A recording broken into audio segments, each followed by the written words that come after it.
YouTubers, Mike Martin's here, Mike Martin's channel. So, doing a bit of gardening today with the family. Kids are even helping. I got this thing, these rings to put at the bottom. I put some nutrients, that soil, some of those nutrients in. Used a hoe and kind of mixed it in a bit. And soaked it up a bit, just for a bit. It needs a little bit, it was a bit dry. But you could tell it's ready to hit. I don't know, they're ready to sprout, I guess, if that's in English. They're ready to hit. I did the same here for my wine grapes. I planted last year. I kind of redug around it, just starting new canal, a new way to water. And now I'm turning over the soil here in the garden. The garden's really big. There's Rose. Hi, Rose. That's my wife. So we're going to do this now. I'm going to do this. I'm going to turn this. Then I'm going to get a rototiller, guys, over here. A gas-powered, a big one. They're going to come and do this for me. My neighbor's actually going to help me with it. So I'm going to do as much as I can by hand just to loosen the soil a bit, which is not, surprisingly, it's really soft and nice. It feels good when you're digging into it. So he's going to come and rototill. I got tons of bags of manure ready to go. Hi, Anton. Hi. Antonio's here. Here's Tinga. So, there's Antonio's tree and the Tinga's tree that I planted last year. You can see the video on that. There's my beautiful wife, Rose.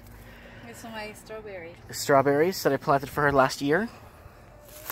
So, sun's officially here. It's like 30 degrees outside. It is, luckily, it's nice and windy from that mountain, so we're getting some nice air coming down. Luckily, it's windy today. If it wasn't, it'd be stale. It'd be very stale right now, and it'd be very hot. And yeah, that's that. So that's the project garden. So here's a before look at the garden. Before it gets totally plowed here. Oh, I did something else today, actually, guys.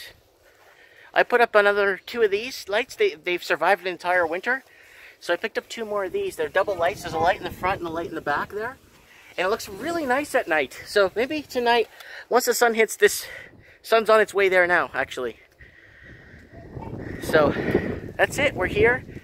And there's the before of the garden one more time so you can see it. There's the before of the garden.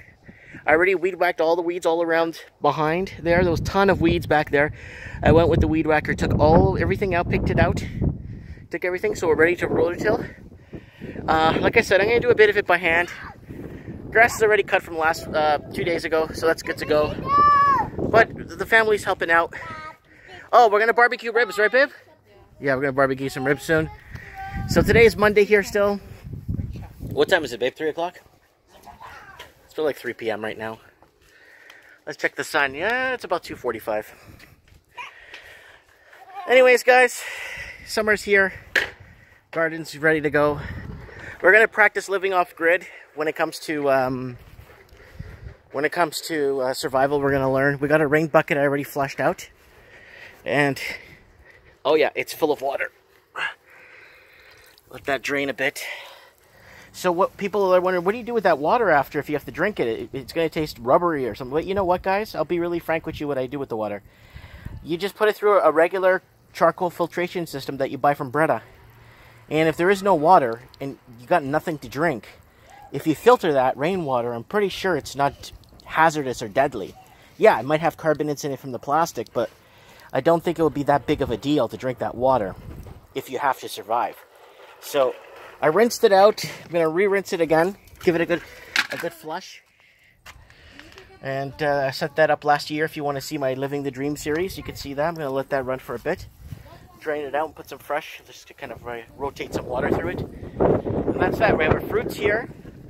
We're going to practice planting a garden. And learning how to do this, right? I haven't done this in so many years. Last time I did this was in Portugal, so it's kind of renewing or retraining yourself to learn. So we're gonna learn off grid. We're gonna this, and then that roof right there, guys. Maybe in next week or the week after, guys, I might do a solar panel series for you guys. I'll go pick up some solar panels. And if you guys want, I want to, so I'm gonna maybe replace some of this wood rot here. Some of this wood rot, clean that up a bit. And I want to put some solar panels on this roof. And then bring the wire around in the inside. Set up a whole section here. I'm going to clean all this crap out of here. I'm going to clean this out, put a little table there, and we're going to set up a little workstation there for us to work on our solar panel project. So I could plug in electronics and stuff and radios. In case power does go down or in case something happens, we have some sort of a way to create energy if we need it. We'll plug in a microwave or something that we need or something, you know, you never know, right? So that's that. So that's my project for the solar, and if it produces enough electricity to light up this little shack, then next year, 2019, is going to be that roof.